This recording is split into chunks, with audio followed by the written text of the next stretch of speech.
Hey everyone, welcome back to the road to Zack Snyder's Justice League. This is episode 13, and today I will be explaining the difference between the Justice League film in 2017 and Zack Snyder's Justice League, also known as the Snyder Cut. As the Snyder Cut has gained popularity and attention, I have seen more people asking questions about what exactly is the Snyder Cut. To fully understand what the Snyder Cut is and how it is different to Justice League, we need to go back to Batman v Superman, a film that was highly divisive by fans and critics alike when the film dropped in 2016. This was not Snyder's full vision. 30 minutes of footage was cut from the film by Warner Bros. To reduce the runtime. The Ultimate Edition of Batman v Superman was announced before Batman v Superman even hit cinemas, which includes an extra 30 minutes of footage. So the film that we saw in the cinemas, and that was criticised by many, actually wasn't Zack Snyder's true vision of the film. The backlash of the film made Warner Bros. Nervous to continue with Snyder's vision into Justice League, and so they told Zack Snyder and Chris Terrio to rewrite the Justice League script, which I will let Zack explain himself. No. What I was going to say is that, look, when this movie came out, understand that we had written... Chris Terrio and I had finished the script for Justice League before this movie came out, right? So that script was done. Movie came out, and some people didn't like the movie. A vocal minority. And so I was asked by the studio to say, hey, you can't, there's a lot of stuff we don't want you to do from that script. So we did a rewrite, right, of the script. So the original Justice League that Chris and I wrote, we didn't even shoot.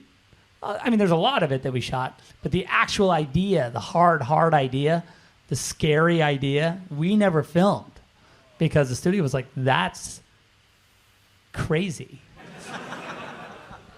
And we were so insecure at the time after this movie came out, we were just like, I guess it is crazy. So Snyder and Terrio had actually planned all 3 Justice League films before Batman v Superman was even released. With the rewrites, Snyder pushed forward into the pre-production and production of Justice League, which started right after the filming of Batman v Superman. Zack was under supervision from Geoff Johns, who rewrote parts of the script to add in comedy, such as Arthur Curry. I hear you can talk to fish. As well as trying to rush Zack's Superman story, which was supposed to be a 5-movie story arc, from Man of Steel to Justice League 3, whereby at the end of Justice League 3, we would have a Superman who knows who he is supposed to be, and is the hopeful character that we know and love from the comics. Zack Snyder wanted to create a Superman that had depth, and a story that you could follow over 5 films. Geoff Johns and Warner Bros., however, decided to change this and made Snyder shoot the Superman shirt rip scene, which we saw in Justice League, which I will admit is great, but it was 2 movies too early. Zack had planned to have this kind of scene at the end of Justice League 3. Then unfortunately, in May 2017, during post-production, Zack Snyder had to leave Justice League as he suffered a family tragedy with the loss of his daughter, Autumn Snyder. This is where Justice League seriously started to change. With Zack Snyder leaving the project, Warner Bros. Decided to bring in Avengers 1 and 2 director, Joss Whedon, to finish Zack's film. In reality, Whedon was brought in to change the film's tone completely. Warner Bros. Wanted the film to have a lighter tone, which would match a Marvel film, whose success they were trying to compete with. So with Geoff Johns and Joss Whedon both rewriting the film, they started working on major reshoots. The difficulty they had was that Warner Bros. Gave them a November 17th deadline, as well as a 2-hour runtime mandate. That means they had 7 months to almost rewrite the whole film, to bring back the cast for extensive reshoots, to complete all the CGI and edit the film down to 2 hours. One of the biggest problems they faced was with Henry Cavill's contract that he had with Paramount Pictures, which said he was unable to shave his moustache, which was his character's appearance in Mission Impossible Fallout, which was the film he was working on at the time of the reshoots.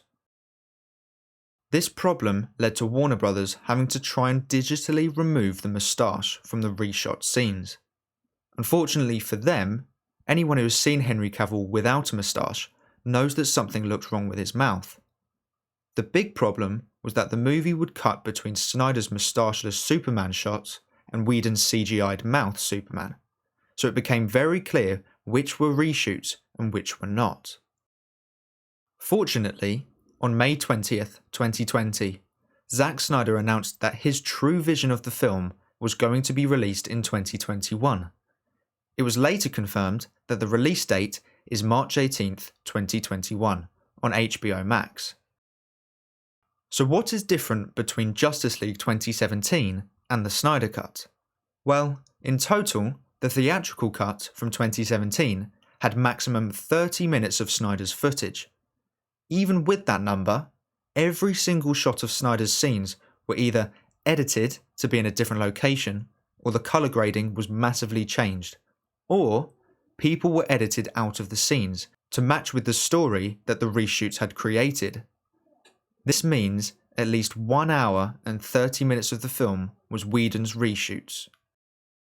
Zack Snyder's Justice League has a runtime of around 4 hours, which means there is 3 hours and 30 minutes of unseen footage. The Snyder Cut includes characters that we never saw in the theatrical cut, such as Darkseid, Desaad, Granny Goodness, Martian Manhunter, the Joker, and Deathstroke. Cyborg is the heart of the movie, as well as we will see Superman in the black suit, which from the comics is the suit that Superman wears when he comes back to life. This wasn't in the theatrical cut just purely because of the same reason that they rushed the Superman story. Steppenwolf will return to his original appearance that Warner Brothers made Zack Snyder change to have a child-friendly design, which we saw in 2017. The film will also be rated R, or in England, a 15. This is due to violence and strong language. When people say that it sounds like an extended version of what we saw in 2017, it's not. Zack Snyder won't use a single scene that was shot by Joss Whedon. This will purely be Zack Snyder's vision. Justice League 2017 had a very child-friendly story that didn't go back into the story of any of the characters, or even talk about the history of the DC Universe, or even setting up the future of the DC Universe. For instance, in Zack Snyder's Justice League, Uxus, which is Darkseid before he gains his power, invades Earth to try and extract the anti-life equation. This scene will be around 20 minutes long, but in 2017, this was not only cut down to 2 minutes, it was also changed to Steppenwolf, and he was there to try and change Earth into looking like his home world. Another difference is that in Batman v Superman, we see a small sequence of the nightmare future. This is where Darkseid and Superman have taken over the Earth. This will be explained even more in the Snyder Cut, with there being multiple scenes showing more of this potential future. All connections to this film were cut off in Justice League. In fact, almost everything relating to Batman v Superman was taken out of the film, as Warner Brothers were trying to move away from Snyder's vision. If you compare the earliest of Justice League trailers to ones closer to its release, you can really see how they were gradually changing Snyder's vision, by even changing the colour grading of the final battle to a completely different colour. What is also different is that now Zack Snyder has decided he wants to use the 4:3 aspect ratio, which was how the film was shot. Justice League was shown in 16:9, which covers the entire widescreen TV, which means they cropped the top and bottom of every shot for it to be 16:9. Personally, I prefer seeing a film that fits the whole screen, instead of having black bars on either side of the movie. even black bars on top and bottom of the movie. I just want to see the film fit my whole screen. However, I want to see Zack Snyder's true vision of the film, and so if he wants it to be in that aspect ratio, then I will fully support it, and I will happily watch this film in 4:3. Fortunately, we can now leave Justice League in the past, and focus on Zack Snyder's Justice League, which is coming out on March 18th worldwide. But that is all for today's video. Thank you so much for watching. Please make sure to like and subscribe and turn on post notifications so you never miss a video. I hope to see you here again soon, so until then, bye.